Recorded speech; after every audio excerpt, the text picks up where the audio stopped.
عن ابن عمر رضی اللہ تعالی عنہ قال قال رسول اللہ صلی اللہ علیہ وسلم بنی الاسلام علی خمس شہادت ان لا الہ الا اللہ وان محمدا عبدہ ورسولہ واقام الصلاۃ وایتاء الزکاۃ والحج وصوم رمضان متفق علیہ۔ یہ جو روایت آپ کے سامنے پڑھی گئی ہے یہ کتاب الایمان کی تیسری روایت ہے، اور اس روایت کو نقل کرنے والے ابن عمر رضی اللہ تعالیٰ عنہ، اس کو راوی کہتے ہیں کہ اس روایت کو نقل کرنے والے کون ہیں؟ وہ ہے حضرت ابن عمر رضی اللہ تعالیٰ عنہ۔ یہ حضرت عمر رضی اللہ تعالیٰ عنہ کے صاحبزادے ہیں، ان کا نام عبداللہ ہے، اور یہ حضرت حفصہ ام المؤمنین حضرت حفصہ رضی اللہ تعالیٰ عنہ کے حقیقی بھائی ہیں۔ غزوہ بدر اور احد میں تو یہ صغر سنی کی وجہ سے شریک نہ ہو سکے، لیکن غزوہ خندق اور اس کے بعد تمام غزوات میں شریک رہے، اور دوران سفر ان کی خصوصیت عجیب تھی۔ نبی کریم صلی اللہ علیہ وسلم سفر کے دوران جس مقامات پر ٹھہرے تو ان کا جب اس سمت سفر ہوتا تو اس جگہ ہی ٹھہرتے تھے جہاں رسول اللہ صلی اللہ علیہ وسلم ٹھہرا کرتے تھے۔ یہ خاص بات تھی۔ ایک مرتبہ کا واقعہ لکھا ہے کہ نبی کریم صلی اللہ علیہ وسلم نے ایک درخت کے نیچے قیام فرمایا تو حضرت عبداللہ ابن عمر رضی اللہ تعالیٰ عنہ اس درخت کی نگرانی کرتے تھے کہ رسول اللہ صلی اللہ علیہ وسلم اس درخت کے نیچے تشریف فرما ہوئے، اس کو پانی دینا، اس کی دیکھ بھال کرنا، اور جب جاتے تھے اس کے نیچے قیام فرماتے تھے۔ یہ الفت اور محبت کی بات ہوتی ہے، جس سے محبت ہوتی ہے۔ بچپن میں ہی ایمان لے آئے تھے۔ ان کی شہادت ہوئی ہے حجاج ابن یوسف کی سازش سے مکۃ المکرمہ میں حج کے موقع پر عبداللہ ابن زبیر رضی اللہ تعالیٰ عنہ کو شہید کرنے کے بعد پھر عبداللہ ابن عمر رضی اللہ تعالیٰ عنہ کو شہید کیا گیا مکۃ المکرمہ میں، اور ان کی جو تدفین ہے وہی ایک جگہ ہے محصب یا فخ، بعض نے لکھا ہے تو محصب یا فخ، ان دونوں جگہوں میں سے کسی جگہ پر ان کی تدفین ہوئی ہے۔ بہرحال تو حضرت عبداللہ ابن عمر رضی اللہ تعالیٰ عنہ اس روایت کو نبی کریم صلی اللہ علیہ وسلم سے نقل کرنے والے ہیں۔ رسول اللہ صلی اللہ علیہ وسلم نے ارشاد فرمایا اسلام کی بنیاد 5 چیزوں پر ہے۔ بنی الاسلام علی خمس، 5 چیزوں پر اسلام کی بنیاد ہے۔ ان 5 چیزوں میں سب سے پہلی چیز کیا ہے؟ شہادت ان لا الہ الا اللہ، اس بات کی گواہی دینا کہ اللہ کے سوا کوئی معبود نہیں۔ گویا کہ سب سے بنیادی چیز جو ہے وہ عقیدہ توحید ہے۔ اگر عقیدہ توحید میں ہی بگاڑ ہوگا تو ظاہر بات ہے پھر آگے جو اس پر اعمال مرتب ہونے والے ہیں وہ بیکار ہیں، وہ بے نتیجہ ہوں گے۔ تو سب سے پہلی چیز کیا ہے؟ عقیدہ توحید، اس کا درست ہونا ضروری ہے۔ اگر توحید عقیدہ توحید کے اندر بگاڑ پیدا ہو گیا تو سمجھ لو کہ وہ تو ایمان سے باہر ہو گیا، تو باقی جو اعمال اس پر مرتب ہوں گے اس کا کوئی نتیجہ اور اس کا کوئی ثمرہ ملنے والا نہیں ہے، نہ دنیا میں نہ آخرت میں۔ تو اس لیے سب سے بنیادی چیز بیان کی گئی ہے وہ کیا ہے؟ اس بات کی گواہی دینا کہ اللہ کے علاوہ کوئی عبادت کے لائق نہیں ہے۔ عبادت کی مستحق اگر کوئی ذات ہے تو وہی ہے جس نے ہم سب کو پیدا کیا، جس نے رات اور دن کو پیدا کیا، جس نے اس آسمان اور اس چاند اور سورج کو پیدا کیا، اور اس پوری کائنات کے ذرے ذرے کو جس نے پیدا کیا ہے، وہی ذات عبادت کی مستحق ہے، اس کے علاوہ کوئی اور نہیں۔ چنانچہ ہم نے سورہ فاتحہ کی تفسیر میں بتایا تھا ایاک نعبد و ایاک نستعین، ہم تیری ہی عبادت کرتے ہیں، تجھ ہی سے مدد مانگتے ہیں۔ تو ہمارا معبود بھی وہی ہے، ہمارا معبود بھی وہی ہے، اور ہمارا بابا اور ملجا بھی وہی ہے، اسی سے ہم اپنی تمام ضروریات کا سوال کرتے ہیں۔ عبادت بھی اسی کی، مانگنا بھی اسی سے ہے، اس کے علاوہ کسی اور سے نہیں۔ تو پہلی چیز کیا بیان کی کہ شہادت اللہ الہ الا اللہ، عقیدہ توحید اچھی طرح راسخ ہو جانا چاہیے۔ اور عقیدہ توحید کے بعد نمبر آتا ہے وَأَنَّ مُحَمَّدًا عَبْدُهُ وَرَسُولُهُ، اور اس بات کی گواہی کہ محمد صلی اللہ علیہ وسلم اللہ کے بندے اور اس کے رسول ہیں۔ پچھلی جو روایتیں گزری ہیں آمنت باللہ وملائکتہ وکتبہ ورسلہ، آیت ہی آیت ہے۔ اللہ سب سے پہلے کیا ہے؟ اللہ پر ایمان۔ معلوم ہے کہ سب سے پہلی چیز عقیدہ توحید ہے، اور اس کے بعد رسالت، کہ محمد صلی اللہ علیہ وسلم اللہ کے بندے اور اس کے رسول ہے۔ دیکھو ایک بات یاد رکھنا کہ نبی کریم صلی اللہ علیہ وسلم عبدیت سے خارج نہیں ہے۔ کچھ لوگ یہ کہتے ہیں کہ وہ انسان نہیں ہے، بشر نہیں ہے، نور ہے، بشریت سے انکار کرتے نہیں۔ کیا کہا گیا؟ وَأَنَّ مُحَمَّدًا عَبْدُهُ وَرَسُولُهُ، اس کے بندے ہیں اور رسول ہیں۔ تو پہلے بندے ہیں، عبد پہلے ہے، رسالت بعد میں۔ تو پہلے تو عبدیت ہے بھئی، رسالت تو بعد ہی میں ملتی ہے، نہیں ہے کہ پہلے سے دی جاتی ہے۔ ہر نبی کو نبوت 40 سال کی عمر میں ملی ہے، تو 40 سال کے بعد نبوت اور رسالت سے سرفراز کیا جاتا، تو پہلے عبدیت ہے۔ تو نبی کریم صلی اللہ علیہ وسلم بشر ہے، نور کا جو عقیدہ ہے کہ اور اس سے انکار کہ وہ بشر نہیں ہے، نور ہے، تو عبدیت سے انکار یہ صحیح نہیں۔ خود قرآن مجید اس بات کی گواہی دے رہا ہے، احادیث شریفہ میں اس بات کی گواہی ہو۔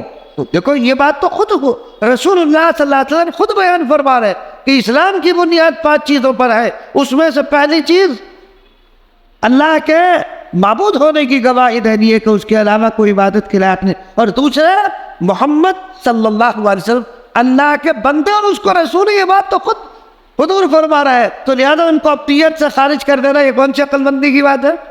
عبد ہے، اللہ کے بندے۔ اگر کوئی آدمی عقیدہ توحید تو رکھتا ہے لیکن رسالت کو تسلیم نہیں کرتا تو مومن نہیں ہو سکتا۔ بھائی رسالت پر ایمان لانا یہ بھی تو اللہ ہی نے کہا ہے، اللہ ہی نے تو بیان کیا ہے۔ تو گویا کہ انسان رسول اللہ صلی اللہ علیہ وسلم کا انکار کر کے در پڑتا، وہ اللہ کا بھی انکار کر رہا ہے۔ وہ اللہ فرما رہا اطیعوا اللہ واطیعوا الرسول، اللہ کی اطاعت کرو اور رسول کی اطاعت کرو۔ یہ کون کہہ رہا ہے؟ خداوند قدوس۔ تو اگر آپ اللہ کی اطاعت کریں، رسول کی اطاعت کو چھوڑ دیں، رسول کو نہ مانیں، بغیر رسول کی اطاعت کے اللہ کی اطاعت نہیں ہو سکتی۔ مگر چونکہ اللہ کی اطاعت کا طریقہ ہمیں کیسے معلوم ہوگا؟ ہمیں تو رسول اللہ صلی اللہ علیہ وسلم نے بتایا نا کہ اللہ کی بندگی ہمیں کیسے کرنی ہے۔ تو اس لیے عقیدہ توحید کے ساتھ ساتھ رسالت کو ماننا بھی ضروری ہے۔ اگر آپ نے رسالت کا انکار کر دیا، بعض لوگ کہتے ہیں موحد ہے کہ صاحب ہم تو موحد ہیں، ہم کسی کو رسول نہیں مانتے۔ یہ جو حکمہ ہے نا، حکیم جالینون بہت بڑا حکیم گزرا، آپ نے سنا ہوگا ارسطو۔ عجیب بات، حکیم ہو کے، دانا اور عقل مند ہو کے کیا کہتے ہیں؟ انہوں نے کہا کہ انبیاء ہمارے لیے نہیں، انبیاء ہمارے لیے نہیں، ہم تو پہلے سے عقل مند ہیں۔ گویا کہ اپنی عقل پر ایسا اعتماد ہے، انکار کر دیا ہے۔ حالانکہ حکیم کا معنی ہی دانا کے آتے ہیں۔ اس لیے اگر نبی کی نبوت کا انکار کر رہا ہے، رسول کا انکار کر رہا ہے، اس کو نہیں ماننا، تو چاہے وہ کتنے بڑا حکیم کیوں نہ ہو، وہی مومن نہیں ہو سکتا ہے۔ تو عقیدہ توحید کے ساتھ ساتھ عقیدہ رسالت بھی ضروری ہے۔ جب آپ نے عقیدہ توحید، وحدانیت کا اقرار آپ نے کر لیا اور رسالت کی تصدیق آپ نے کر دی، تو ظاہر بات ہے اب اس کے بعد اب آپ مومن ہو گئے، اسلام میں داخل ہو گئے۔ داخل ہونے کے بعد اب ظاہر بات ہے کہ جب آپ نے کلمہ پڑھ لیا، اللہ کی ربوبیت کا، اس کی وحدانیت کا، اقرار کر لیا اور رسول اللہ صلی اللہ علیہ وسلم کی رسالت کی آپ نے تصدیق کر دی تو اب آپ پر شریعت لاگو ہو گئی، اب آپ احکام خداوندی کے پابند ہو گئے۔ لہذا تیسرے نمبر پر وَإِقَامِ الصَّلَاةِ، نماز کو قائم۔ ظاہر بات ہے سب سے پہلی چیز جو اسلام کے لانے کے بعد متوجہ ہوئی وہ کیا چیز ہے؟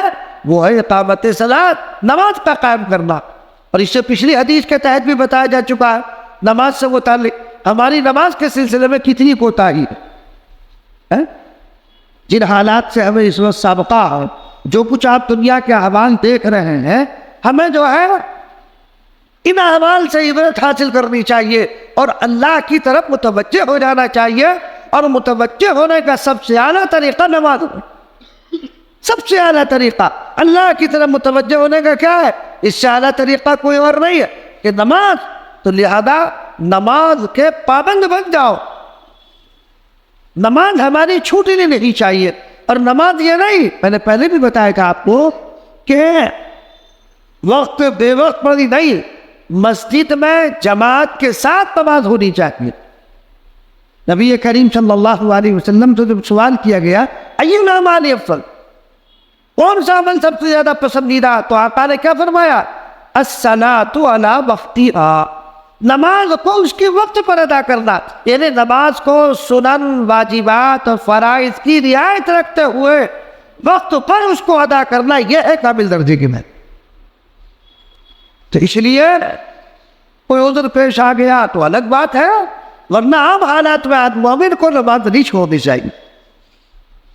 یہ نماز وہ سب پہ فرض ہے۔ چنانچہ حدیث میں آتا ہے جب بچہ 7 سال کا ہو جائے تو کیا کرے؟ اس کی پٹائی بھی کرے۔ اگر وہ نماز کو ترک کرتا ہے ڈانٹ ڈپٹ اس کو کرنی چاہیے، اس کو مسجد میں لائے، اس کو عادت ڈالے نماز کی۔ اور نماز بچے پہ فرض کب ہوتی ہے انسان پر؟ نماز بالغ ہونے کے بعد۔ اور بالغ کب ہوتا ہے؟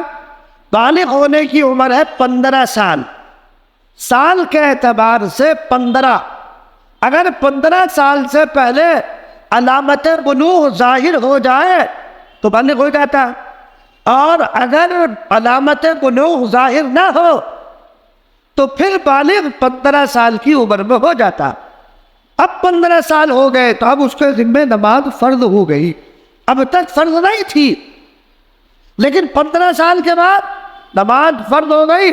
اب اگر ترک کرے تو گناہ گار ہو، اب وہ مکلف ہو گیا ہے تمام شرعی احکام کا۔ تو لہذا بچپن سے بچوں کو عادت ڈالنی چاہیے۔ 7 سال کا ہو جائے، 7 سال کا تو ہلکی پھلکی پٹائی بھی کرنی چاہیے، ساتھ لے جاؤ۔ اب رہی یہ بات کہ مسجد میں بچوں کو لانا چاہیے کہ نہیں لانا چاہیے۔ مسجد میں اگر اتنا چھوٹا بچہ ہے جس کو پیشاب پخانے کی تمیز ہی نہیں، تو ایسے بچوں کو مسجد میں لانا جائز نہیں۔ ہاں وہ بچہ ہوشیار ہو جائے، مسجد کو سمجھنے لگے کہ ہاں مسجد کیا ہے، نماز کا کو سمجھتا ہو کہ ہاں یہ بھی اللہ کی ایک عبادت ہے، اس کو کچھ معلومات ہو گئے، تو مسجد کو مسجد سمجھنے لگے اور نماز کو نماز سمجھنے لگے۔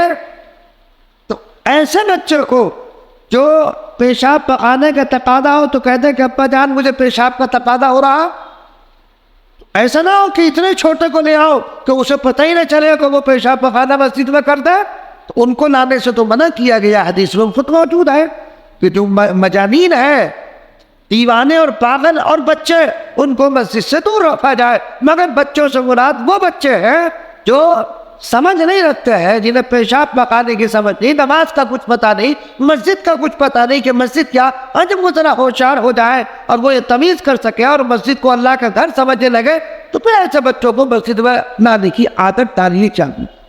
عوام میں ہمارے ہاں مشہور یہ ہے کہ بچہ اگر صف اول میں کھڑا ہو جائے، یعنی ایسا بچہ تو بتا دیا میں نے جو بالکل چھوٹا ہے اس کو تو لانا ہی صحیح نہیں ہے، لیکن ایسا بچہ جو نماز کو سمجھتا ہے، مسجد کے ادب احترام کو سمجھتا ہے، اتنا بڑا بچہ مسجد میں اگر آ گیا تو صف اول میں کھڑا ہو جائے تو ہم لوگ سمجھتے ہیں کہ سب کی نماز خراب ہو جاتی ہے۔ ایسا کچھ نہیں، یہ غلط دماغوں میں بیٹھا ہوا ہے، نماز ہو جاتی ہے۔ اور یاد رکھنا ایک مسئلہ، جو بچہ صف میں بڑوں کی کھڑا ہو گیا بالغ نہیں ہے، لیکن وہ جملہ میرا یاد رکھیے گا کہ وہ نماز کو، مسجد کی آداب کو سمجھتا ہے، اتنا اس کو شعور ہے، تو ہم لوگ کیا کرتے ہیں، آئیں گے بعد میں، اس بچے کو کھینچا پیچھے کر دیا، خود وہاں کھڑے ہو گئے، وہ دوسرا آئے گا وہ پیچھے کھینچ دے گا، خود اس کی جگہ پر کھڑے ہو جائیں گے۔ یہ گناہ کبیرہ ہے، جائز نہیں ہے کھینچنا، سمجھ گئے؟ ہاں، بچوں کے متعلق مسئلہ یہ ہے کہ بڑوں کے بعد بچوں کی صف ہوگی۔ مستحب اور سنت یہ ہے کیا ہے کہ بڑوں کے بعد بچوں کی صف بنتی ہوگی، لیکن اگر کوئی بچہ اگلی صف میں کھڑا ہو گیا اور نیت باندھ لی گئی، اب اس کو ہٹانا جائز نہیں۔ اور یہ بھی فقہاء نے لکھا ہے کہ اگر پیچھے ان کی صف بنائی گئی، تو آج کل کے بچے کیسے شریر ہوتے ہیں، ہے نا، کودتے پھریں گے، تو اس لیے فقہاء نے لکھا کہ ان کو بڑے اپنے پاس مختلف جگہوں پر کھڑا کر لو، کیونکہ یہ بھاگا دوڑی کریں گے، لڑیں گے، تو ان کی نماز تو ہو ہی نہیں، دوسروں کو بھی نماز خراب کریں گے، اس لیے بڑے اپنی صفوں میں برابر میں کھڑا کر لیں، یہاں تک لکھا فقہاء۔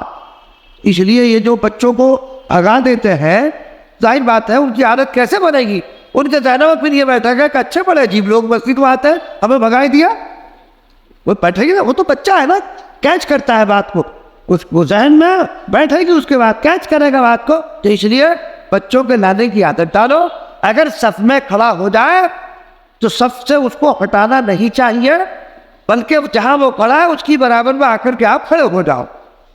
اور اگر چھوٹے بچے مختلف جگہ اگر انتشار کا خطرہ ہے تو ان کو مختلف جگہ کھڑا کر لی جائے تاکہ یہ شرارت نہ کر سکے۔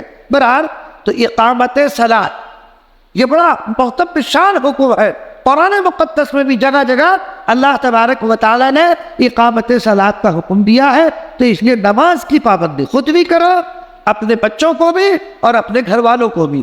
جب آپ خود پابند ہوں گے تو آپ کے بچے اور آپ کے گھر والے بھی انشاءاللہ پابند ہوں گے۔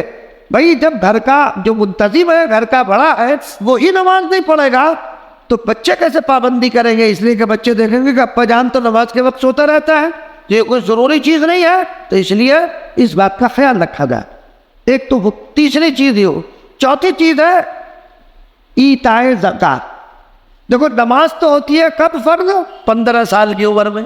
زکوٰۃ ادا کرو، یہ زکوٰۃ کب فرض ہوگی؟ زکوٰۃ کے لیے مال ضروری۔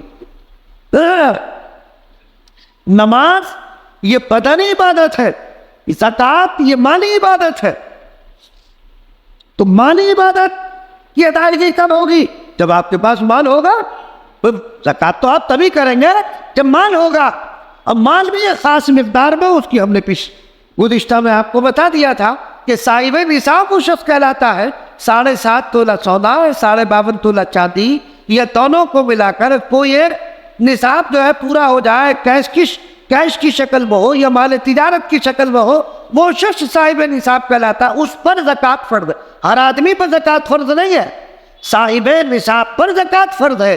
مال والا شریعت کی نگاہ میں مالدار وہ کہلاتا ہے جس پر زکوٰۃ فرض ہوتی ہے، جو صاحب نصاب ہو، جو ترتیب میں نے آپ کو بتائی۔ تو تیسرے نمبر پر کیا ہے؟ ایتاء زکوٰۃ۔ چوتھے نمبر پر حج والحج، حج بھی صاحب استطاعت پر ہے۔ دیکھو پہلے رسول اللہ صلی اللہ علیہ وسلم نے خالص بدنی عبادت کا تذکرہ کیا، نماز خالص بدنی عبادت ہے، زکوٰۃ خالص مالی عبادت ہے، اور چوتھے نمبر پر ذکر کیا گیا حج کو۔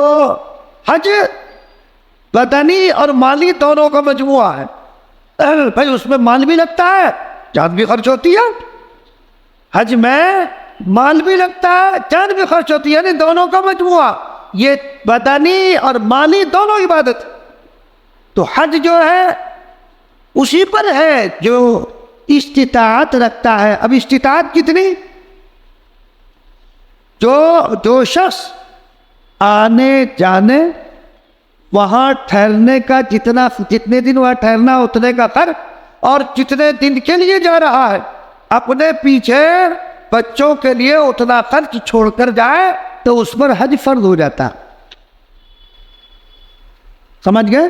آنے جانے کا، وہاں ٹھہرنے کا، اور اپنے پیچھے بچوں کے خرچ کا انتظام، یہ ہے۔ اتنا پیسہ اگر کسی کے پاس ہوگا تو اس پہ حج فرض ہو جائے گا۔ یہ جو ہمارے ہاں عوام میں مشہور ہے کہ پہلے بچوں کی شادیوں سے فارغ ہو جائے، یہ بھی تو ایک اہم فرض ہے، نہیں، یہ ایلا اور یہ بات صحیح نہیں ہے۔ پر اس لیے کہ رسول اللہ صلی اللہ علیہ وسلم کی تعلیمات آپ اٹھا کر دیکھیے، نکاح میں تو کوئی خرچ رکھا ہی نہیں۔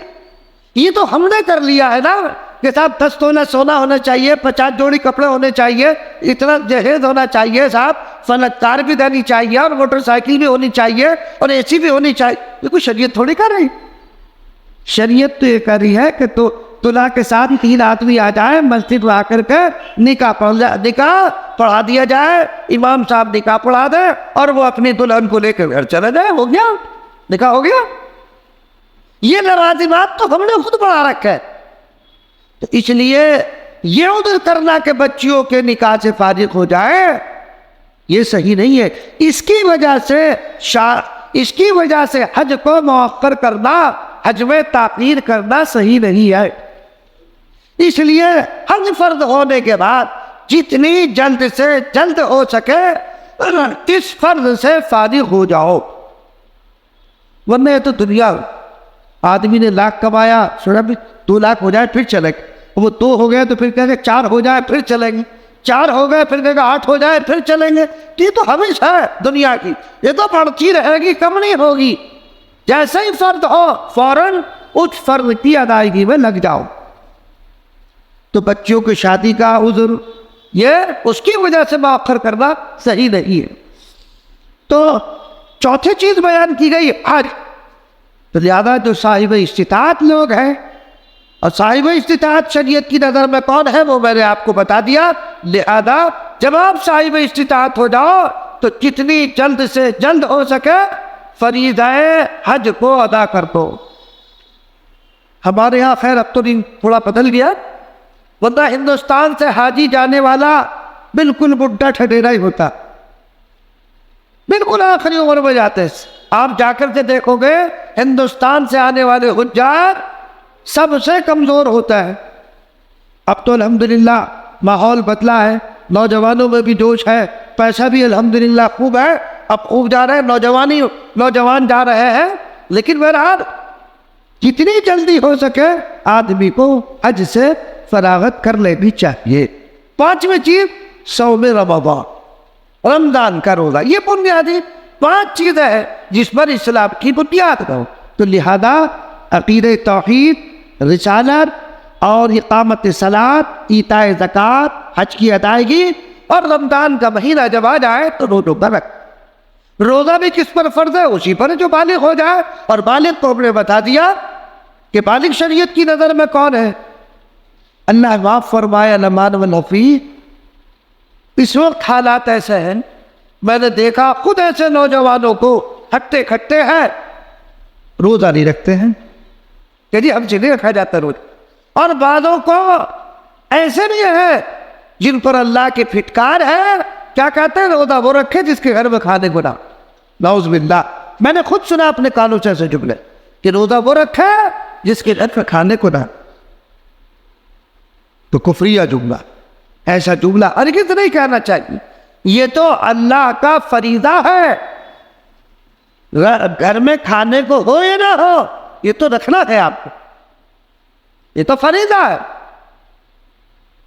اللہ کہ کوئی مجبوری ہو تو الگ ہے، جیسے آج کل ایک بیماری ڈائبٹیز کی بیماری جو چل رہی ہے آج کل، شوگر کی ایک کنڈیشن وہ آتی ہے کہ ہر آدھے گھنٹے میں، ہر 1 گھنٹے میں کھانا چاہیے، تو ظاہر بات ہے کہ وہ تو مجبوری ہے، شریعت نے اس کو مجبوری قرار دیا ہے، تو ایسا آدمی روزہ نہ رکھے۔ ہاں اگر دوسرے ایام میں جب وہ اس بیماری سے اگر اس کو افاقہ مل جاتا ہے اور وہ دوسرے دنوں میں روزہ رکھ سکتا ہے تو روزہ رکھے گا، اور اگر وہ روزہ رکھنے پر قادر ہی نہیں ہے، وہ بیماری دن بدن بڑھ رہی ہے، تو پھر فدیہ دے دے گا۔ پھر کیا ہے؟ فدیہ ہے، اور 1 روزے کا فدیہ 1.25 کلو گھی ہے۔ 1 روزے کا فدیہ 1.25 کلو کیوں ہے؟ اگر کسی آدمی نے فدیہ دے دیا اور وہ صحت مند ہو گیا تو پھر روزہ رکھا جائے گا، اور اگر نہیں رکھ سکا اور فدیہ دیتا رہا اور اس کا انتقال ہو گیا، انشاءاللہ اس کے ذمہ روزے کا معاوضہ نہیں رہے گا، روزے کا معاوضہ اس کے ذمہ نہیں رہے گا، اس لیے کہ وہ فدیہ دے چکا۔ تو اس طرح کا کوئی عذر ہو تو ایک الگ بات ہے کہ اس میں چھوڑنے کی اجازت ہے۔ تو جو اعذار ایسے ہیں جن کو شریعت نے عذر مانا ہے، اگر ان اعذار کی وجہ سے آدمی روزہ چھوڑ دے تو اس کی اجازت ہے، لیکن آدمی ہٹا کھٹا ہو کر کوئی عذر نہیں، کوئی بات اس کو نہیں ہے، کوئی بیماری اس کو نہیں ہے، اور پھر وہ روزے کو چھوڑ رہا ہے تو یقیناً وہ گناہگار، یقیناً گناہگار ہوگا، بہت بڑا گناہگار۔ اسلام میں اس کی سخت ترین سزا، اسلام میں ایسے آدمی کی سخت ترین سزا، تو اس لیے آدمی کو روزہ ترک نہیں کرنا چاہیے۔ عن ابی ہریرہ رضی اللہ تعالی عنہ قال قال رسول اللہ صلی اللہ علیہ وسلم الایمان بضع وسبعون شعبہ فافضلها قول لا الہ الا اللہ وادناها اماطۃ الاذى عن الطریق والحیاء شعبۃ من الایمان متفق علیہ۔ اس کے بعد چوتھی روایت ہے، اس کے راوی ہے حضرت ابو ہریرہ رضی اللہ تعالیٰ، مشہور صحابی ہے، صحابہ میں سب سے زیادہ روایتیں انہی کی ہیں۔ کیوں؟ اس لیے کہ ان کا کوئی شغل نہیں تھا، کوئی کام نہیں تھا، کوئی تجارت، کوئی بزنس، کچھ نہیں تھا۔ یہ نبی کریم صلی اللہ علیہ وسلم ایک ہی خدمت میں پڑے رہتے تھے۔ وہ جو اصحاب صفہ ہے نا، وہ جو صفے میں پڑے رہتے تھے، کھانا بھی صحابہ خوشے لٹکا جاتے تھے، کھجور کے وہ جو دے گیا کھا لیا، نہیں ملا تو ہو گئے، ہاں کئی کے وقت فاقے ہو جاتے تھے۔ سب سے زیادہ روایتیں حضرت ابو ہریرہ رضی اللہ تعالیٰ سے۔ ابو ہریرہ، ان کا نام جو ہے وہ بعض نے لکھا عبد الشمس، سورج کا بیٹا، شمس کے معنی سورج، یہ زمانہ جاہلیت کا نام۔ پھر ان کا نام جب اسلام لے آئے تو ان کا نام عبد الرحمن، ان کا نام کیا ہے؟ عبد الرحمن ہے، اور ان کی جو ولادت ہے ہجرت سے غالباً 10 سال پہلے، کل عمر ان کی 76 یا 77 سال، 76 یا 77 سال ہے۔ ان کی کنیت ابو ہریرہ ہے۔ ہریرہ یہ ہرۃ کی تصدیر ہے، ہرہ کہتے ہیں بلی کو، بلی کا بچہ۔ جن کو بلی سے بڑی محبت تھی، بلی کا بچہ پالتے تھے۔ جب میں ایک درخت میں بلی کے بچے کو رکھاتا تھا اور پھر صبح جا کر اس کی نگرانی کرتا تھا، تو لوگوں نے، بعض نے لکھا ہے کہ لوگوں نے کہنا شروع کر دیا ابو ہریرہ بلی کا باپ، ابو ہریرہ کہنا شروع کر دیا۔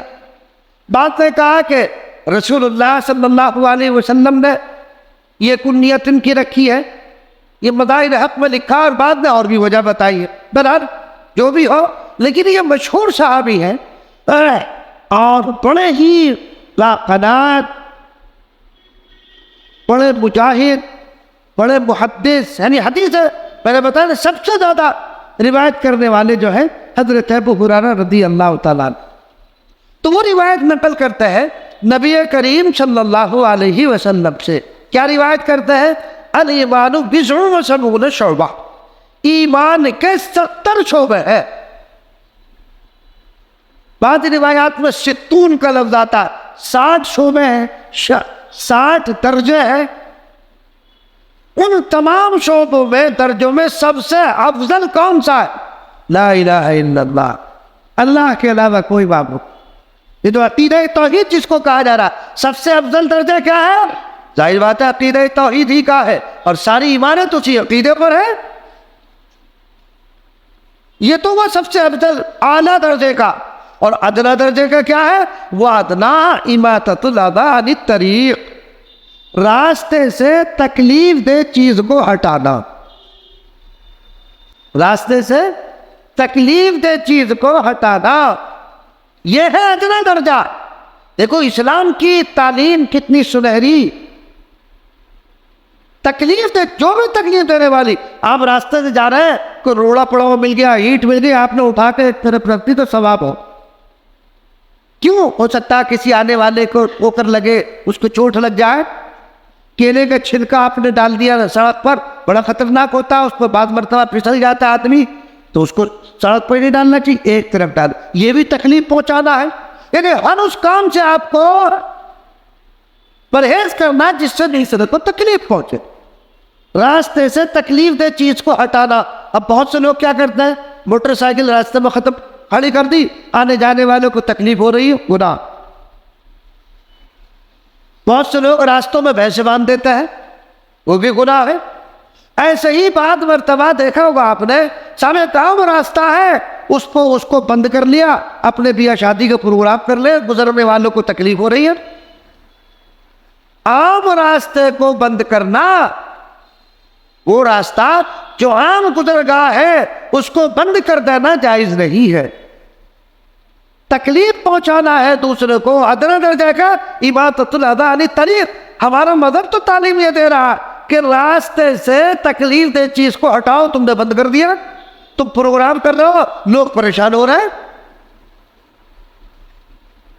چاہے وہ پروگرام دینی ہو، اور چاہے پروگرام سیاسی ہو، اور چاہے وہ پروگرام دنیاوی ہو، کوئی سا بھی پروگرام ہو، عام راستے میں مت کرو، اس لیے کہ عام گزرنے والوں کو تکلیف ہوگی. اور گزرنے والے سبھی ہیں، مومن ہو غیر مومن ہو کوئی بھی ہو، تکلیف تو کسی کو بھی نہیں پہنچانی. اب آپ اسی سے اندازہ لگائیے ہمارے مذہب کی تعلیم کیا، یعنی ادنا درجہ کیا ہے. ایمان کے 70 شعبے، اس میں ادنا درجہ راستے سے تکلیف دہ چیز کو ہٹانا ہے. تو جس مذہب کی تعلیم یہ ہو کہ راستے میں کوئی روڑا ہو، کوئی تکلیف پہنچانے والی چیزوں تو ہٹا دو، تو وہ مذہب یہ تعلیم کب دے سکتا ہے کہ تم جا کر کسی ملک پہ بم گرا دو؟ یہ مذہب اجازت دے گا؟ تو مسلمان ٹیررسٹ نہیں ہو سکتا. مسلمان کو جو دہشت گرد آج دنیا میں قرار دیا جاتا ہے، دنیا کہتی ہے کہ مسلمان دہشت گرد. مسلمان دہشت گرد نہیں ہوا کرتا، مسلمان امن پسند ہوتا ہے. مسلمان جو ہے وہ کیا ہے، سلامتی پسند ہوتا ہے. وہ لوگوں کو امن کا، سلامتی کا پیغام دیتا ہے. ہاں بھئی اگر کوئی میرے سر پہ آ کے ڈنڈا بجانے لگے تو میں پھر کچھ کروں گا اس کے نتیجے. اب یہ تھوڑی کہ میں کھڑے کہتا رہوں، چلو وہ دو طاقتور ہے، وہ دو مارے گا تو ایک تو میں بھی مار دوں گا. تو تعلیم یہی ہے کہ کیا کرو، راستے سے تکلیف دہ چیز کو ہٹاؤ. تو جب تکلیف دہ چیز کو ہٹوایا جا رہا ہے تو وہ جائے اور جا کر کسی ملک کو قبضہ کر لے اور وہاں بمباری کر دے اور پورے کو تہس نہس کر دے، تو اس کی اجازت کہاں شریعت دے سکتی. اس لیے دوسرے کو تکلیف دینے سے بچانا، اس پر عمل کرنا. تیسری بات ہے وَالْحَيَاءُ شُعْبَةٌ مِّنَ الْإِيمَانِ. اس پر انشاءاللہ آئندہ بات کریں گے. اللہ تبارک و تعالی ہم سب کو نبی کریم صلی اللہ علیہ وسلم کی تعلیمات پر عمل کرنے کی توفیق عنایت فرما. اللہ یہ تو بتا دیا، ہم نے تو بتا دیا، دینی جلسہ ہو، دنیاوی جلسہ ہو، سیاسی جلسہ ہو، کوئی سا بھی ہو، عام راستے میں نہیں کرنا. اماطۃ الاذى عن الطریق، راستے سے تکلیف دہ چیز کو ہٹاؤ، پیدا مت کرو، رکاوٹ مت بنو. تو اس لیے راستے میں نہ موٹر سائیکل کھڑی کرو، اس لیے کہ اس میں دونوں کا فائدہ، ہمارا ہی فائدہ.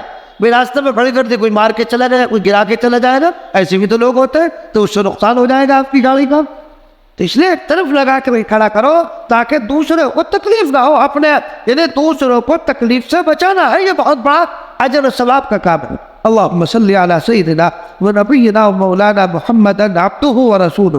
ربنا ظلمنا انفسنا وان لم تغفر لنا وترحمنا لنكونن من الخاسرين. لا اله الا انت سبحانك اني كنت من الظالمين. واعف عنا واغفر لنا وارحمنا انت مولانا فانصرنا على القوم الكافرين. اے اللہ ہمارے گناہوں کو معاف فرما، خطاؤں کو درگزر فرما، ہم سب پر رحم اور کرم کا معاملہ فرما، عافیت اور سلامتی کا معاملہ فرما، آنے والے برے حالات سے ہماری حفاظت فرما، ہر قسم کی خیر سے مالا مال فرما، اور ہر قسم کے شر سے ہم سب کی حفاظت فرما. اے اللہ مسلمانوں کی حفاظت فرما، جہاں جہاں مسلمان ہیں ان پر جو ظلم ہو رہا ہے اے اللہ تو ان کی حفاظت فرما، دشمن کو زیر فرما، اے اللہ دشمن کو زیر فرما، اے الہ العالمین پورے دنیا میں امن و امان کا معاملہ فرما، ہمارے ملک میں بھی امن اور عافیت کا معاملہ فرما، اے اللہ ہر آنے والی برائیوں سے اور ہر آنے والے برے حالات سے ہم سب کی حفاظت فرما، سنت و شریعت پر عمل کی توفیق عنایت فرما، ان دعاؤں کو محض اپنے فضل و کرم سے قبول فرما، وصلی اللہ تعالی علی خیر خلق محمد وعلی آلہ اصحابہ اجمعین برحمتک یا ارحم۔